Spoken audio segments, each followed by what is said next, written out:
ওরা মুসলমানের দিকে হাত উঠায় টেরোরিস্ট বলে। মুসলমান টেরোরিস্ট নয়, মুসলমান সন্ত্রাস নয়। মানবতা শিখায়া গেছে মুসলমানের নবী মুহাম্মদুর রাসূলুল্লাহ সাল্লাল্লাহু আলাইহি ওয়াসাল্লাম। সাহাবায়ে কেরামের স্পিরিট ছিল এখনই মক্কায় ঢুকো, কিন্তু নবী সেই স্পিরিটকে থামায়া দিলেন। ঢুকতে পারতেন কেন? মানবতার কারণে, মানবতার কারণে।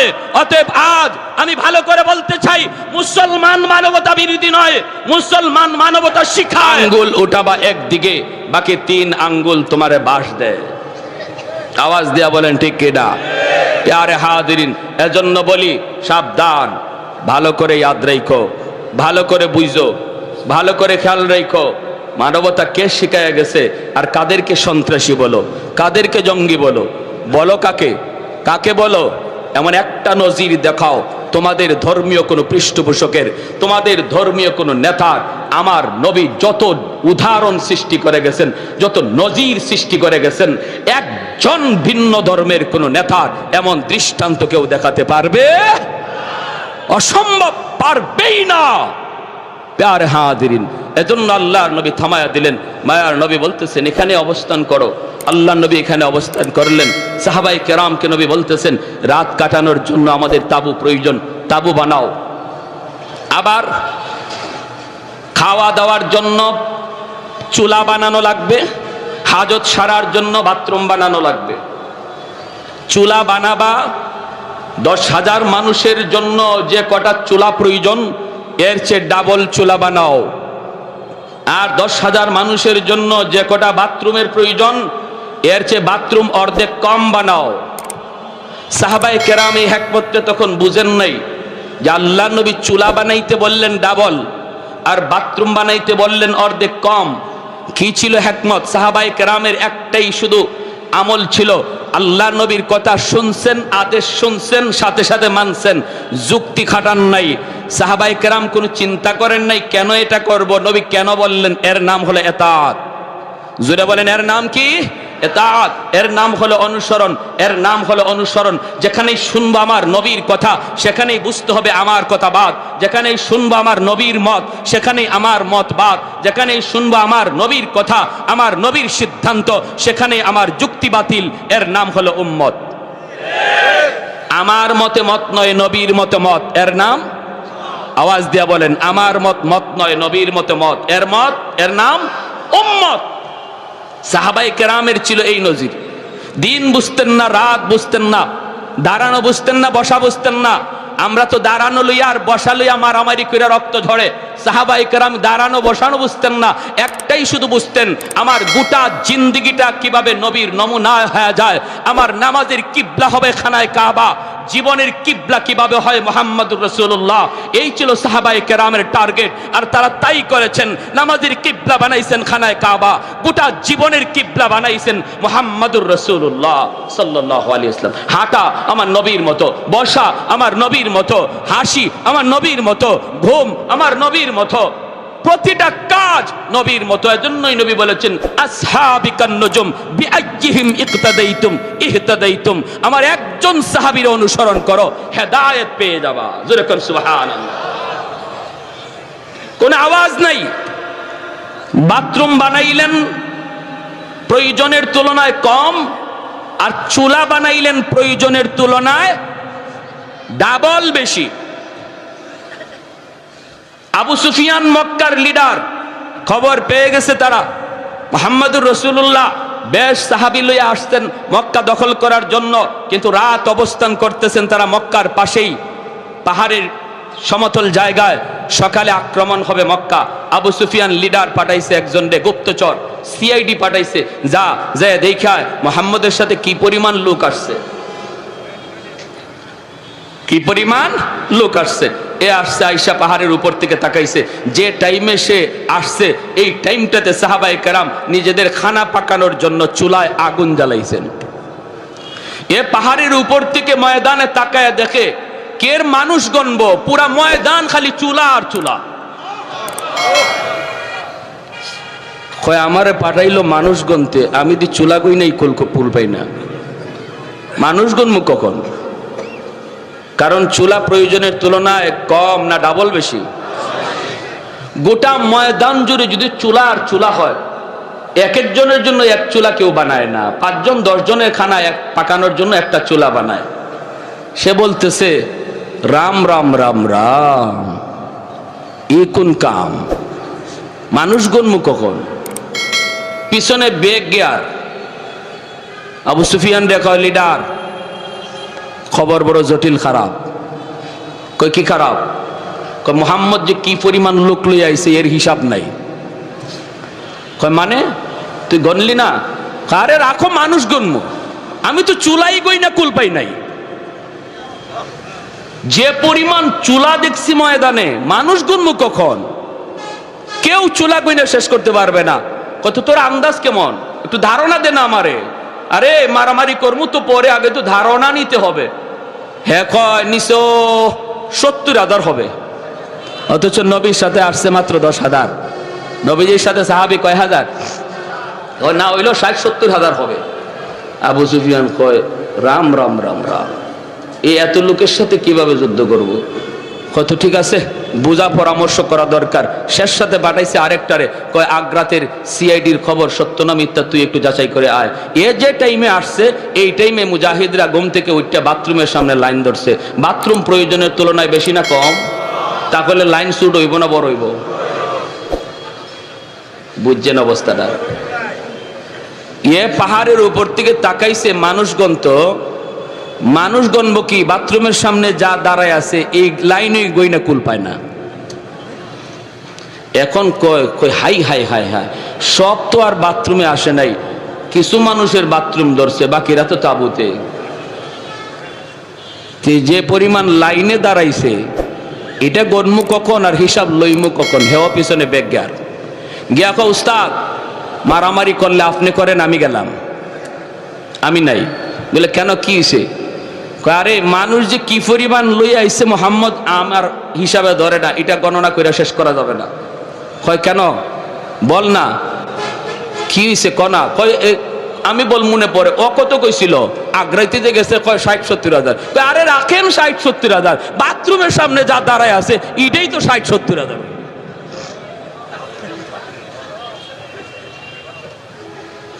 আবু সুফিয়ান কয় যে যে ভাই ফারো বাগো, আমিও গেলাম।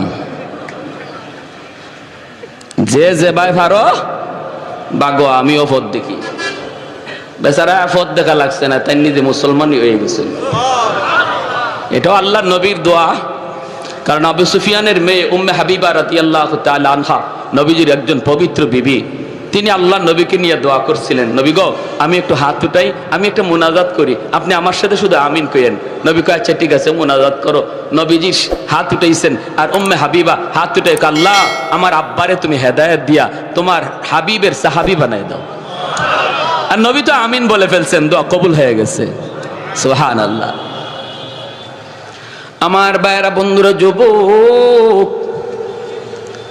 আল্লাহর নবী মক্কায় ঢুকলেন, বিনা রক্তপাতে কেউ নবীকে বাধা দিল না, বাধা দেওয়ার কথাও না। একে একে সবাই যার যার মতো করে চলে যেতে লাগলো। আল্লাহর নবী যখন মক্কায় ঢুকবেন, ওই অবস্থায় মক্কার মানুষগুলি তারা এরপরও বিশ্বাস করে না, কিছু না কিছু নবী তো বদলা নিবেনি। আল্লাহর নবীর দুইকেই এলান করলেন, লা তাসরিবা আলাইকুমুল ইয়াউম, আজকের দিন বদলা নেওয়ার দিন নয়, আজকের দিন আল ইয়াউম ইয়াউমুল মারহামা, আজকের দিন হলো রহম করার দিন, আজকের দিন হলো ক্ষমা করার দিন।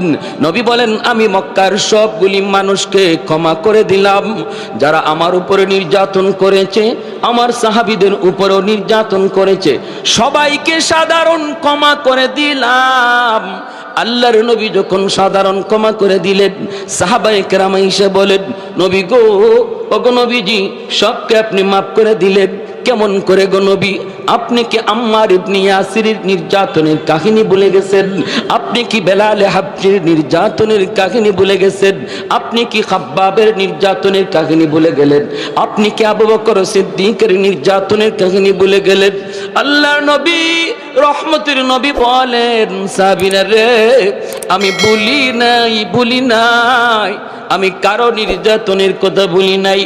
তোমরা কি আমি নবীর নির্যাতনের কথা বলে গিয়েছো? আমার উপর মক্কায় যে নির্যাতন হয়েছে এটা কি তোমরা ভুলে গিয়েছো? সাহাবীরা কই না গো নবী, আমরাও ভুলি নাই, আমরাও ভুলি নাই। নবী বলেন এই মক্কার জমিনে আমি নবী ইতিম, ওই অবস্থায় আমি দাওয়াতের কাজ শুরু করেছি। কত নির্যাতন, কত মাথায় আঘাত, রক্ত ঝরলো। খানায় কাবার সামনে সেজদায় গেলাম, দুশমন মাথার উপরে উটের নাড়ি বুড়ি চাপায় দিল, দম যায় যায় যায় যায়। আমার মেয়ে ফাতেমা দৌড় দিয়ে আইসা উটের নাড়ি বুড়ি ধাক্কা দিয়ে ফালায়। তোমরা কি ভুলে গেছো 2 বছর 3 বছর আমি নবী পরিবার সহ বন্দী ছিলাম শিয়াবে আবি তালিবের ভিতরে? আমি তো বন্দী ছিলাম, কারাগারে বন্দী ছিলাম। এই 1 বছর নয় 2 বছর, 1 বছর নয় 2 বছর, 2.5 বছর টাইম। এই টাইমের ভিতরে কোনো খানা পানি তারা দেয় নাই। আমার পরিবারের লোকগুলি গাছের পাতা খেয়ে খেয়ে জীবন ধারণ করেছে। মহিলাদের বুকের স্তনের দুধ শুকিয়ে গেছে, বাচ্চাগুলির কান্না আমি নবীর কানে এখনো ভাসে। ক্ষুধার যন্ত্রণায়, ক্ষুধার যন্ত্রণায় একদিন রাতের অন্ধকারে আমার পায়ের নিচে কি পড়লো একটু নরম নরম মনে হয়েছে, আমি খাবার মনে করে খেয়ে ফেলেছি। আমি নবী আজও জানি না ওই দিন আমি কি খেয়েছিলাম। এত নির্যাতন, এত বিপদ, এত মুসিবত, তোমরা কি আমার সেই কাহিনীগুলি ভুলে গেছ? সাহাবাই কেরাম চোখের পানি মুছে আর কই না না না গো নবী, ভুলি নাই, ভুলি নাই। আল্লাহ নবী বলেন আমি আমার নির্যাতনের সব কথা ভুলে গিয়া যদি মক্কার মানুষকে মাফ করে দিলাম, তোমরা কেন মাফ করতে পারবা না? সাহাবীরা মনে রাখো বদলা নেওয়ার জন্য মক্কা দখল করি নাই, আল্লাহর নাম উচ্চারণ করার জন্য, কালেমার পতাকা উত্তোলন করার জন্য মক্কা দখলে নিয়েছি। যেই মানুষগুলা তোমাদের বাড়িগুলি দখল করে রেখেছে ওই বাড়ির মালিক সে নয়, সে হলো দখলদার। মালিক হলে তোমরা।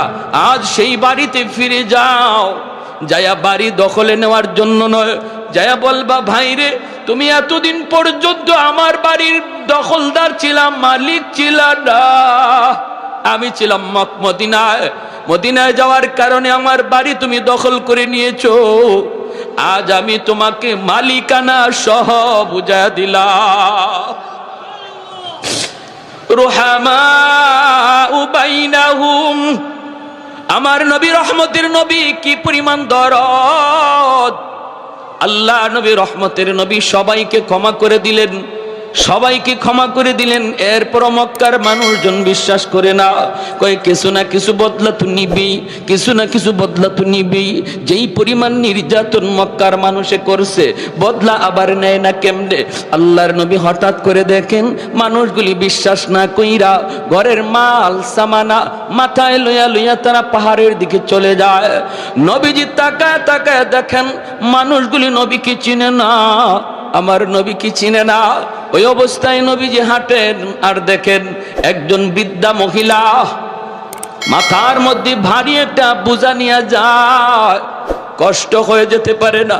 রহমতের নবী কাছে যাইয়া ডাক দিয়া বলতেছেন মা গো কই যাও? মহিলায় কয় বাবা তুমি শুনো নাই? বলে কি? কয় মক্কা মুহাম্মদ দখল করে নিয়েছে, এই মক্কা মুহাম্মদ দখল করে নিয়েছে, তুমি বুঝি শুনো নাই? আল্লাহর নবী বলেন মা গো শুনেছি, এও তো শুনেছি মুহাম্মদ তোমাদের কি ক্ষমা করে দিয়েছে।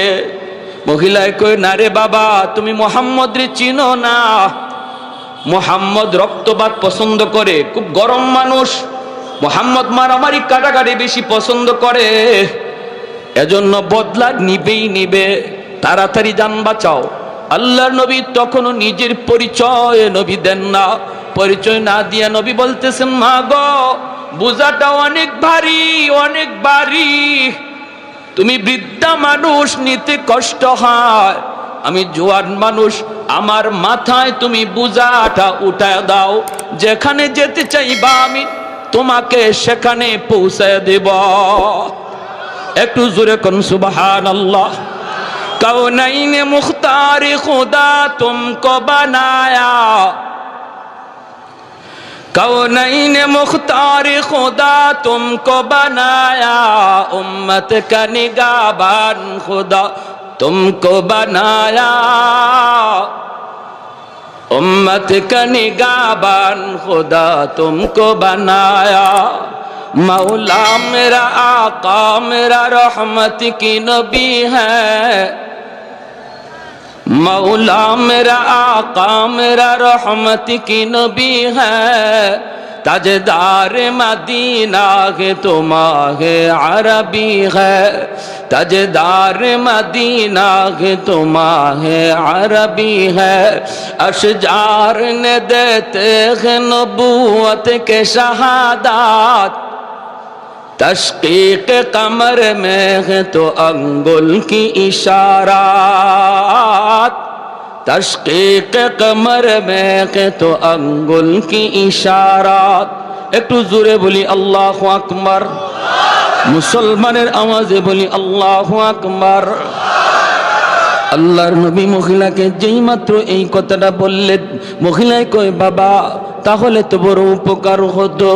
নবীজির মাথায় বোঝাটা চাপায় দেওয়া হলো। আমার নবী আপনার নবী মাথায় বোঝাটা লইয়া নবীজি পাহাড়ের দিকে যাইতে শুরু করলেন। ওই অবস্থায় নবীজির চোখ থেকে দর দর করে পানি পড়ে।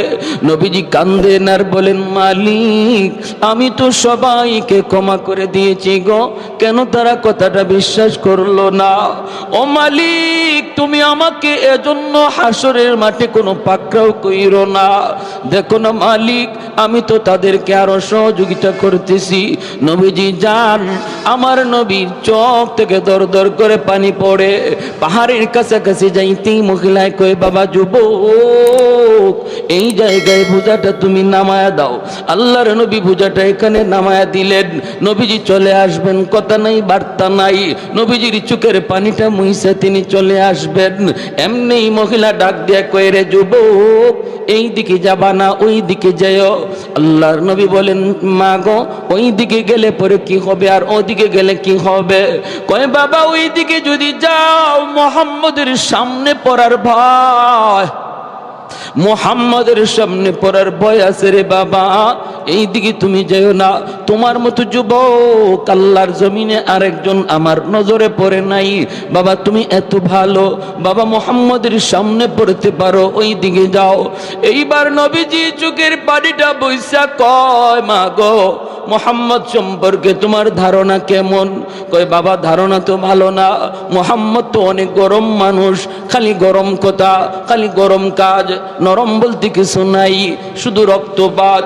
নবী তখন বলেন মা গো মুহাম্মদ সম্পর্কে তোমার এমন ধারণা, এটা কি মুহাম্মদকে দেইখা তুমি নিছো নাকি কারো কথা শুই না এমনটা মনে করতেছো? মহিলায় কই বাবা আমি জীবনে মুহাম্মদকে দেখি নাই, আবু জাহেলের কথা শুই না, উতবা সাহেবের কথা শুই না, এমনটা মনে করি। আল্লাহর নবী তখন চোখের পানিটা মুছে আর কই মা গো আর মানুষের কথা শুই না, মুহাম্মদকে চিনা লাগবে না, নিজের চোখে দেখে নাও। যেই যুবক তোমার বোঝা মাথায় নিয়ে এই পর্যন্ত আসলো আমি সেই মুহাম্মদ। মহিলার চোখ থেকে দর দর করে পানি পড়ে, চিৎকার দিয়া কয়ে মুহাম্মদ তুমি যদি মুহাম্মদ হও তাহলে এতদিন যা শুনেছি ভুল শুনেছি, এতদিন যা শুনেছি সব মিথ্যা শুনেছি। বাবা আবু জাহেল যা বলেছে মিথ্যা বলেছে, লিডারগুলি যা শুনাইছে মিথ্যা শুনাইছে। বাবা তোমার মতো এত নরম দিলের মানুষ আল্লাহর জমিনে হয় না রে বাবা। আমি আর দেরি করতে চাই না, তাড়াতাড়ি কালেমা পড়ে মুসলমান বানায় দাও। সেই নরম নবী গরম হয়েছেন, ওই নরম নবী তিনি আবার গরম হয়েছেন। কেমন গরম হয়েছেন? মদিনার মসজিদের মিম্বর, মায়ের নবী দয়ার নবী বলেন, কাব ইবনে আশরাফের কল্লা কাইটা আমি নবীর সামনে কে আনতে পারবা? মসজিদে নববীর মিম্বর থেকে নবী ঘোষণা দিলেন, জ্যান্ত একজন মানুষের কল্লা কাইটা আমি নবীর সামনে হাজির করবা। কে আসো এমন? বলুন তো ওই সময়ে নবীজি নরম নাকি গরম? আরেকটু জোরে, নরম নাকি গরম? চেহারাটা আমার নবীর লাল হয়ে গেল, আল্লাহর নবীর চেহারাটা একদম লাল হয়ে গেল। নবী বলেন, ওই বেঈমানের, ওই মুনাফিকের কল্লাকে এটা আমার সামনে কে আনবা? সাথে সাথে মুহাম্মদ ইবনে মাসলামা রাদিয়াল্লাহু তাআলা আনহু তিনি দাঁড়ায় গেলেন, ডাক দিয়ে বলতেছেন, নবী গো আমাকে অনুমতি দেন গো নবী, আমি দুশমনের কল্লাটা কাইটা আপনার সামনে হাজির করব। নবী বললেন, যাও, তোমাকে আমি অনুমতি দিলাম। মুহাম্মদ ইবনে মাসলামা রাদিয়াল্লাহু তাআলা আনহু দুইজন সঙ্গী নিয়ে রওনা দিলেন, ভাইরে তিনি কে? তিনি এমন একজন সাহাবী, যেমন তার সাহস তেমন তার বুদ্ধি। হুদায়বিয়ার সন্ধির সময় একা 100 দুশমনকে গ্রেপ্তার করে বন্দী করে নবীর সামনে হাজির করেছিলেন। বলুন তো একজন মানুষ 100 মানুষকে বন্দী করা এটা শুধু শক্তির কাম নাকি বুদ্ধির বেশি কাম? হ্যাঁ, কি পরিমাণ বুদ্ধি, কি পরিমাণ বুদ্ধি! দুইজন সাথী নিয়ে তিনি রানা ইহুদিদের লিডার কাব ইবনে আশরাফের কল্লা আনবেন। কেন? কারণ নবী বলেন, সে আমার আল্লাহকে গালি দেয়, আমি নবীকে গালি দেয়, আমি নবী আমার গালি সইতে পারবো, আল্লাহকে গালি দিলে আমি নবী সইতে পারি না। সে মুসলিম নারীদের নিয়ে ব্যঙ্গ করে, মুহাম্মাদুর রাসূলুল্লাহ আল্লাহকে গালি দিলে বন্ধু সয় না, আর বন্ধুকে গালি দিলে আল্লাহ সয় না, ঠিক কিনা? এর নাম হলো মহব্বত। এর নাম মহব্বতের মানুষকে কেউ যদি গালি দেয়, সত্যিকারের আশিক রাসূল সেটা সইতে পারে না। যে বলবে আমার নবীকে আমি মহব্বত করি, ভালোবাসি, নবীকে গালি দিলে আশিক রাসূল ঘরে বসে থাকতে পারে না, সে অবশ্যই জবাব দিবে, রাজপথে নামবে, রক্ত দেখলে রক্ত দিতে প্রস্তুত হবে। বাংলার জমিনে কি পরিমাণ সত্যিকারের আশিক রাসূল আছে প্রমাণ হয়েছে। আর যারা নবীর ইশক ভালোবাসা মুখে শুধু কয়, রাজপথে দেখা যায় না, জিলাপি পাইলে দেখা যায়, এরা সত্যিকারের আশিক নয়, মুখে আশিক, মূলত আস্থা একটা চিটা। স্কুল কলেজ ভার্সিটির ভিতরে আজকে প্রমাণ হয়েছে আশিক রাসূল আসেনি না নাই, ঠিক কিনা? আল্লাহর নবী বলেন, যাও। মুহাম্মদ ইবনে মাসলামা রাদিয়াল্লাহু তাআলা আনহু সঙ্গে দুইজন সাথে নিয়ে রওনা দিলেন, আর বলতেছেন, দোস্তরা সর্বদা তোমরা সজাগ থাকবা, আমার চোখের দিকে তোমরা নজর রাখবা, মুখে সব কথা বলা যাবে না, চোখের ইশারায় কাম করা লাগবে। যখনই পজিশন আসবে আমার চোখের দিকে তোমরা তাকাইবা, চোখের ভাষা বোঝা লাগবে, চোখের ভাষা বুঝতে হবে, জবানের ভাষা চলবে না। ভাইরা বন্ধুরা, এই বইলে তিনি গেলেন কাব ইবনে আশরাফের বাড়ির সামনে, যাই তিনি ডাক দিলেন, নেতা, ও নেতা! নেতা ডাক্তার শোনা মাত্রই কাব ইবনে আশরাফ ভিতর থেকে কয়, দাঁড়াও, আসতেছি, একটু অপেক্ষা করো। কাব ইবনে আশরাফ নেতা ডাক শুনে একদম ফুলে গেছে, ফুটবল জবাই ফুলে। কারণ নেতা ডাক বড় মজা, এই নেতা ডাকের জন্য মানুষ লক্ষ লক্ষ টাকা খরচ করে, কোটি কোটি টাকা খরচ করতেও রাজি, তবুও নেতা ডাক শুনতে চায়, ঠিক কিনা? হ্যাঁ, মুহাম্মদ ইবনে মাসলামা রাদিয়াল্লাহু তাআলা আনহু তিনিও ভাবলেন, কাউরে যদি সাইজ করা লাগে আগে তারে পাম দেওয়া লাগে, পাম দিলে যদি পাম লয় তাহলে তারে খেলতে মজা, যেই বলে পাম দিলে পাম লয় এই বলরেই লাথি দিতে মজা, যেই বলে পাম দিলে পাম লয় না এই বলরে কেউ লাথিও দেয় না। এজন্য তিনি ভাবছেন, ওরে তো সাইজ করতে আসছি, আগে ওরে একটু ফুলানি লাগবে, একটু পাম দেওয়া লাগবে, বাতাস দেওয়া লাগবে, যদি বাতাস লয় পাম লয় তাহলে সুবিধা হবে। দেখেন প্রথম ডাকেই সে বাতাস লইছে, যেই বলছেন নেতা, একটু দাঁড়াও, আসতেছি, মুহাম্মদ ইবনে মাসলামা কয় বুঝছি তুমি পাম লইছো। যেই মাত্র আওয়ার জন্য রওনা দিছে এমনি তার বউ কয়, কাব ইবনে আশরাফের বউ, ইমাম বুখারী রাহমাতুল্লাহ আলাইহি কিতাবুল মাগাজি বুখারী শরীফ জিলদে সানিতে এনেছেন। তার বউ কি কয় শুনবেন, বউ কয় স্বামী গো যাইও না, ডাকটা আমার কাছে বেশি সুবিধা মনে হয় না। নেতা তো, নেতার বউ নেতা, নেতার বউ, নেতার বউ বড় নেতা আরেকজনে কয়। হ্যাঁ, এটাই তো নিয়ম আমাদের দেশে। মূল যেটাকে হের হের কাম কাজ, হের দমক দমক কমই হয়, কিন্তু তার ডাইনে বামে সাইডে যার থাকে এরার তাফালিং সহ্য করা কঠিন, ঠিক না? সাইডে যারা থাকে এরার তাফালিং দেখে কে, আমার ভাই অমুক, আমার দুলাভাই অমুক, আমার স্বামী দারোগা, দেখেন না ওই দারোগার বউ, হ্যাঁ ও দারোগার থেকে আরো বড়টা, দারোগার বউ দারোগার চেয়ে আরো বড় পাওয়ার দেখায়। তো এরকম ভাবে মুহাম্মদ ইবনে মাসলামা যে ডাক দিচ্ছেন, কাব ইবনে আশরাফের বউ কয় যাইও না। কেন, কিসে? কই যাও? কয় আরে দেখো না কত সুন্দর করে ডাকটা দিছে, হায় রে অত সুন্দর ডাক আমারে খুব কমই দেয়, এভাবে ডাক দিছে যাইতেছি। কাব ইবনে আশরাফের বউ কয় শুনো, তোমার কাছে ভালো লাগছে কিন্তু আমার কাছে ডাকটার মধ্যে কেমন কেমন জানি লাগতেছে। কয় কেমন কেমন মানে? কয় আমি এই ডাকে রক্তের গন্ধ পাই, রক্তের গন্ধ। কি জাত মহিলা বুঝেন? কেউ ভাই আমরা খালি মনে করি মহিলাদের মাথা নেড়ার টাল, জি না, মহিলাদের মাথায় গিলু আছে, কিন্তু না থাকলে দেশ চালা কেমনে? আসেনি না নাই? হ্যাঁ, সৌদি যাই গেলাম, হজে গেলাম, আল্লাহ পাক নেওয়াইলেন আমারে। সৌদি এক শায়েখে জিগা বাড়ি কই, এমনকি বাড়ি বাংলাদেশ। এমনি আমার আরবিতে কয় তোগো দেশে পুরুষ মানুষ আসেনি? আমি মনে মনে বেজাতের বেজাতি বা মাতে পুরুষ মানুষ নাই, আমারে কি তোমার মহিলা মনে হইতেছে নাকি? না এটা কই নাই, এক বেটি নামে আরেক বেটি উঠে, বেটাইন কই? ও আমাদের জায়গা মতো দিয়া দিছে আমারে। তা আমি কইলাম তোমাকে দেশে এরকম একজন বেটি বাইর করো, বাইর করো। আমার দেশে বেটিরাই যদি এমন হয় বুঝো বেটাইন কি জাত। তখন আইসে দিছে, আইসা কয় না মিয়া মিয়া, কয় না তুমি ঠিক আছো। তো কয় রক্তের গন্ধ পাই। আরে আরে তুমি আমার সাথে খালি গড়ই করলা জীবন ভর, এখনো জামাই চিনো নাই। আরবের মাটিতে এমন কোন মার ফুত আছে আমার গায়ে টুকা দিব? ওই দেখেন কেমন তাফালিং দেখাইতেছে। ফয়সালা তো হয়ে গেছে আসমানে, আসতেছি, আসছে।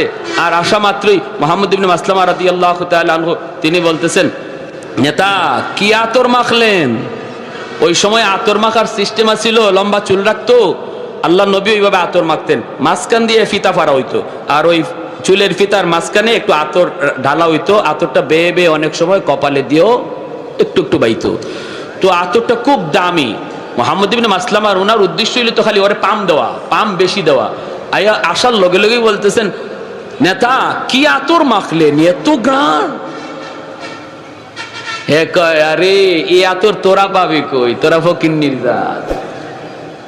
আরে আমরাই তো এই আতর মাখি, এটা আরবের সবচেয়ে দামি আতর। মুহাম্মদ ইবনে মাসলামা কয় এবারও তুমি পাম লইছো, তোমারে তো আমি খেলমু, তোমারে নিয়া টার্গেট হইলো এটা। তো নেতা এই আতরটা কি আমি একটু শুংতে পারি আমার নাক দিয়া? কয় হ্যাঁ হ্যাঁ হ্যাঁ। কত মাথাটা একটু নোয়ান, ওই শুরু হয়েছে, মাথাটা একটু নোয়ান, আতরটা একটু শুংবো। কয় হ্যাঁ হ্যাঁ এই যে নাও নাও। মাথাটা নয়া মাথাটা আগায় দিছে, আর চুল তো লম্বা, চুলটা মাঝে আপনি ধরছেন, দইরা আতর শুংবার নিয়ত করে টান দিয়ে কল্লাটা কাছে আনছেন। সাথের দুইজনের চোখ দেখুন, তোরা এখনো দেরি করস কে, দেখোস না বলির ফাটা হয়ে গেছে? টান কইরা ধরে রাখছেন, বলির ফাটা। আর দেরি করসকে, আর তো দেরি নেই, সাথে সাথে তলোয়ার বসায় দিয়েছেন, দেহ থেকে কল্লাটা আলাদা হয়ে গেছে। এই কল্লা চুলের মধ্যে ধইরেই আল্লাহর নবীর সামনে নিয়ে বলেন, ইয়া রাসূলুল্লাহ, নেন গো নবী। যার মাথা চেয়েছিলেন, নবী যে তখন ওই মাথা দেখে বলছেন, হাযা রাসু আদুবি ওয়া আদুবিল্লাহ, এটা মানুষের মাথা নয়, এটা আল্লাহ এবং তার রাসূলের দুশমনের মাথা। বলুন তাহলে ওই অবস্থায় নবীজি নরম না গরম? আরো জোরে, নরম না গরম? তাহলে ইসলাম খালি নরম হওয়া শিখায় না জায়গা মতো গরম হওয়াও শিখায়? হ্যাঁ, এজন্য আমার ভাইরা, আল্লাহ পাক বলতেছেন, মুহাম্মাদুর রাসূলুল্লাহ ওয়াল্লাযীনা মাহু আশিদ্দাউ আলাল কুফফার রুহামাউ বাইনাহুম। আল্লাহ পাক বলেন, আমার বন্ধু এবং আমার বন্ধুর হাতে গড়া সাহাবায়ে কেরামের আদর্শ কেমন জাননি? এত নরম, এত নরম, তারা জায়গা মতো নরম, জায়গা মতো গরম, জায়গা মতো নরম, জায়গা মতো গরম। আবু বকর সিদ্দিক রাদিয়াল্লাহু তাআলা আনহু নরম সাহাবী, রুহামাউ বাইনাহুম আশিদ্দাউ আলাল কুফার। ওমরের মতো সাহাবী, গরম সাহাবী। আবু বকর নরম, জায়গা মতো গরম হইছেন, ঠিক না? একটা ঘটনা বলবো, মনোযোগ কার কার আছে হাত উঠে আল্লাহকে দেখান। আবু বকর সিদ্দিক রাদিয়াল্লাহু তাআলা আনহুর মতো নরম সাহাবী, তিনিও গরম হয়েছেন জায়গা মতো। প্রতিদিন এক রাস্তা দিয়া যান, ইহুদি উনাকে গালি দেয়, জবাব দেন না, বাপ তুলে গালি দেয়। আবু বকর জবাব দেয় না, জবাব দেয় না, কারণ তিনি তো আবু বকর অত্যন্ত নরম দিলের সাহাবী। ওনাকে গালি দিয়েছে, জবাব নাই। বাবাকে গালি দিয়েছে, জবাব নাই। গোষ্ঠী তুইলা গালি দিয়েছে, জবাব নাই। একদিন ইহুদি আবু বকরকে খেপানোর জন্য আমার নবী, রহমতের নবী, মায়ার নবী তুলে গালি দিছে, আল্লাহকে গালি দিয়ে বসছে। কয় মুসলমানরাও ফকির, ওদের আল্লাহও ফকির, ওদের নবীও ফকির। নাউজুবিল্লাহ কর। সিদ্দিক আকবর যেই মাত্র কয় আল্লাহ ফকির, নবী ফকির, সাথে সাথে আবু বকর ঘুরে দাঁড়ালেন। নরম সাহাবী, এতদিন পর্যন্ত যিনি চোখ তুলে তাকান নাই, জবাব দেন নাই, সাথে সাথে তিনি ঘুরে দাঁড়ালেন। ঘুরে দাঁড়াইয়া হাতের মধ্যে যদ্দুর শক্তি ছিল, এই শক্তি নিয়ে তিনি গালের মধ্যে চোর মারছেন। চটটা খাইয়া গালটা একদম 5 আঙ্গুলের দাগ বসে গেছে, দপাশ দিয়ে মাটিতে পড়ে গেছে, ওই পাশ দিয়ে পড়ে গেছে। নরম হাত যখন গরম হয় কেমন হয় একটু বুঝেন? আরো জোরে ঠিক না? নরম হাত যখন গরম হয় তখন খবর হয়ে যায়, খবর হয়ে যায়। আবু বকরের হাত ছিল এতদিন নরম, হঠাৎ করে হয়েছে গরম। নরম হাতের পিছনে আছে আল্লাহর হাত, ঠিক কিনা জোরে বলেন? উলামায়ে কেরামের হাতের পিছনে আছে আল্লাহর হাত, ওলি আল্লাহদের হাতের পিছনে আছে আল্লাহর হাত, নবীদের হাতের পিছনে আছে আল্লাহর হাত, সাহাবীদের হাতের পিছনে আছে আল্লাহর হাত। উঠে না, উঠে না, উঠে না, উঠে না, উঠলে খবর হয়ে যায়, ঠিক কিনা জোরে কর? উঠে না, উঠে না, উঠে না, উঠলে খবর খাওয়া যায়। মুসা নবীর হাতের তাপ্পর খাইছিল ফেরাউনে, সেই শিশুকালে দুধের বয়সে, দুধ বয়সে ফেরাউনে খাইছে মুসা নবীর হাতের তাপ্পর। খাইয়েই ডাক দিছে আসিয়া রে, ও আসিয়া কই গেলা, তাড়াতাড়ি আও, খবর হয়ে গেছে। কি হইছে? কই আমার গালে চোর মারছে। কেডায় মারছে? কয় এই ছোট বাচ্চায়। আসিয়া বলি, এটা তুমি কি কও? ছোট বাচ্চা হাত নাড়ানাড়ি করছে, তোমার গায়ে লাগছে, গালে লাগছে, তুমি কও চর। বাচ্চারা এমনি তো হাত নাড়ানাড়ি করে। ফেরাউনে কয়, না গো আসিয়া, চটটা আমি খাইছি, আমি বুঝি। ইডা বুজ্জা মারছে না না বুজ্জা মারছে আমি বুঝছি ভালো কইরা। ছোট মানুষের সন্না ঈশ্বরের মাঝে কি শক্তি আছিল এটা আমি টের পাইছি। তাহলে বুঝলেন নবীদের হাতের পিছনে আল্লাহর হাত। উঠে না, উঠে না, উঠলে খবর হয়ে যায়, ঠিক কিনা? উলামায়ে কেরাম হাত তুলে না, তুলে না, তুলে না। উলামায়ে কেরাম নরম জাতি, নরম থাকতে দাও। উলামায়ে কেরাম হাদিস পড়ায়, উলামায়ে কেরাম দিনের কাজ করে, দিনের কাজ করতে দাও। তোমরা মরা গরু হাড্ডি চাবাও, যা মন চায় তা চাবাও। আমাদের কোরআনে আঙ্গুল দিও না, আমাদের টুপিতে আঙ্গুল দিও না, মুসলমানের দাড়িতে আঙ্গুল দিও না, নামাজে আঙ্গুল দিও না। উলামায়ে কেরাম যাদের উসিলায় আল্লাহ জমিনে রহমত নাজিল করে, এদেরকে নিয়ে ষড়যন্ত্র করবা না, ষড়যন্ত্র করবা না। মনে মনে রাখবা, যদি করো, যদি আঙ্গুল তুলো, যদি কোরআনে আঙ্গুল তুলো, তাহলে এই নরম হাত কিন্তু গরম হয়ে যায় মুসা নবীর হাতের মতো, আবু বকরের হাতের মতো। ঠিক কিনা জোরে কও? যে যে লাইনে আসো এই লাইনে পণ্ডিতি করো, আর এক লাইনে যাও না। তুমি তোমার ইঞ্জিনিয়ারি লই আসো, এই লাইনে পণ্ডিতি যা পারো করো। আমরা তোমার ইগানোকে পণ্ডিতি করি না। তুমি ডাক্তারি লই আসো, এই লাইনে পণ্ডিতি করো। আমরা এই লাইনে গিয়ে কথা কইও না, কারণ এই লাইনে আমরা পণ্ডিত না। কিন্তু আমরা যে লাইনে পণ্ডিত, এই লাইনে পণ্ডিতি করতে আইও না। ইগানো করার আগে একটু বুঝছো, তুমি মেজর হও আর ডাক্তার হও আর যাইও, যত যা কিছুই হও, যার যার পণ্ডিতি যার যার সাবজেক্টের উপর। ঠিক কি না? উলামায়ে কেরামের কথার ভুল ধরতে গেলে এই লাইনে তোমাকে আগে পণ্ডিত হওয়া লাগবে। সবাইকে এই কথা জেনে রাখা উচিত। আপনাদেরকেও যারা বগলের নিচে বুখারী শরীফ লইয়া লইয়া উলামায়ে কেরামের বিরুদ্ধে কথা কয়, উলামায়ে কেরামের বিরুদ্ধে পণ্ডিতি করে, কয় নামাজ হয় না, মৌলবীদের কথা ঠিক না, মৌলবীদের কথা মতো জুম্মা পড়লে জুম্মা হবে না, জানাজা পড়লে জানাজা হবে না, রুকু ইবাই করলে হয় না, হাত ইবাই বাঁধলে হয় না, এমন যত ধরনের পণ্ডিতি করে বগলের তরে বাংলা বুখারী লইয়া। আমি ভালো করে বলতে চাই, মনে রাখবা, পণ্ডিতি যার যার সাবজেক্টের উপরে। যদি আপনাদেরকে কেউ এমন পণ্ডিতি করতে বলে, পরিষ্কার টান দিয়ে ধইরা মুফতি সাহেবের কাছে আনবেন, মুহাদ্দিস সাহেবের কাছে আনবেন, দেখেন তার পাতলা পায়খানা শুরু হয়ে যাবে। তখনই কইব আমার পেটে কামড় মারছে, আমারে বাথরুমে যাইতে দাও। ঠিক না? আপনারা কোনো তর্কে যাবেন না। আপনারা তো হে তো সহি হাদিসের বান্ডাল লইয়া আইছে, অতএব এর সাথে আপনারা চাপা করে পারবেন না। হে কয়েকটা হাদিস মুখস্থ করে বহুত বড় চাপা লইয়া আসছে, এর খালি কইবেন চল মুফতি সাহেবের কাছে যাই, দেখবেন হের জ্বর উঠতে গেছে, জ্বর। এটা হইলো হের ট্যাবলেট, এটা হইলো ট্যাবলেট। আপনারা তর্কে যায় না, অদ্দূরে বলে ভাই এত হাদিস বুঝি না, এত সহি হাদিস আর হাসান হাদিস, গায়ের সহি হাদিস এবং জয়ীফ হাদিস কি কও, এত কিছু বুঝি না, চলো হুজুরের কাছে যাই, দেখবা হের সাথে সাথে 104 ডিগ্রি জ্বর। ঠিক না? পণ্ডিতি যার যার সাবজেক্টে। প্যারে হাজিরিন, বলেন, আমরা নিষেধ করি না, উলামায়ে কেরাম বলতেছে আপনারাও কিছু জানছেন বলেন, বুঝান, কিন্তু একজন আলেমের, একজন মুফতি মুহাদ্দিসের কথাকে যদি আপনার কাউন্টার দিতে হয়, তাহলে অবশ্যই এই লাইনে আপনার অভিজ্ঞতা থাকা লাগবে। আর আলেমদের কথা শুই না আপনি বলতেছেন উলামায়ে কেরামের জবানে শুনছি, এমন কই আপনি কয়েন না দাওয়াতে তাবলীগ করতেছে, ভালো, দাওয়াতে তাবলীগে এইভাবে চলছে, আলেমদের জবানে শুনছি, ভালো কথা কও। কাউন্টার যদি দিতে হয় এই লাইনে অভিজ্ঞতা থাকা লাগবে। এটা তো একটা পাগলেও বুঝে, তুমি মেজরিয়া বুঝো না, তো তোমার মাথায় কি ঢুকছে? ঠিক কিনা?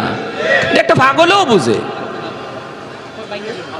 এখন যদি আপনাদের এই এলাকায় মাইকিং করা হয় যে আগামীকাল আপনাদের এই হাসপাতালে আমাদের শাইখুল হাদিস শাহ হুজুর যত সিজারের রোগী আছে এরার অপারেশন করবো,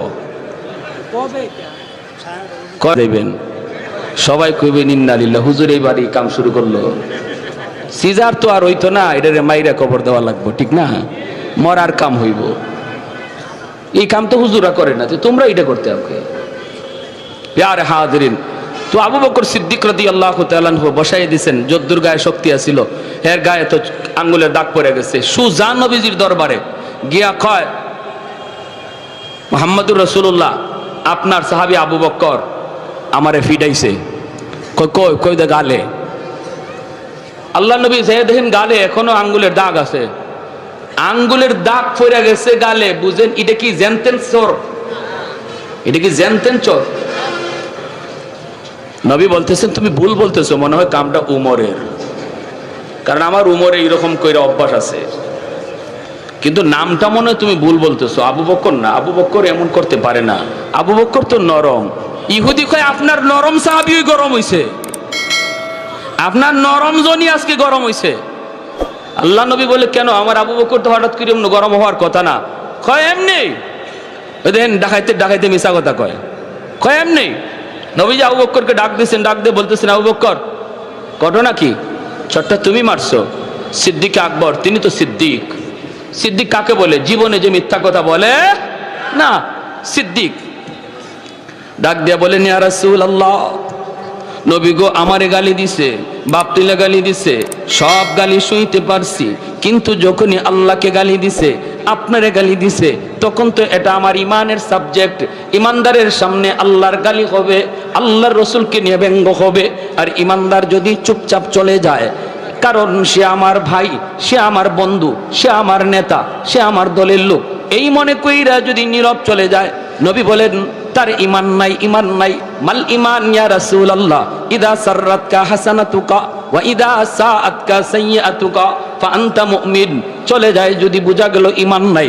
কপালের ভিতরে নামাজে পড়তে পড়তে নামাজের কর পড়া গেল, এরপরও নবী বলেন তার ইমান নাই। ঠিক কিনা, ঠিক কিনা? আল্লাহর বিরুদ্ধে কথা শুনলো, ইসলামের বিরুদ্ধে কথা শুনলো, নবীর বিরুদ্ধে কথা শুনলো, এরপরে চলে যায়, কয় থাক বলে ফেলছে, বলে ফেলুক। এই বইলা যদি কেউ চলে যায়, আল্লাহর নবী বলতেছেন, আমি নবী গ্যারান্টি দিলাম, সার্টিফিকেট দিলাম, ওর ইমান নাই, ইমান নাই, ইমান নাই, ইমান নাই, ইমান নাই।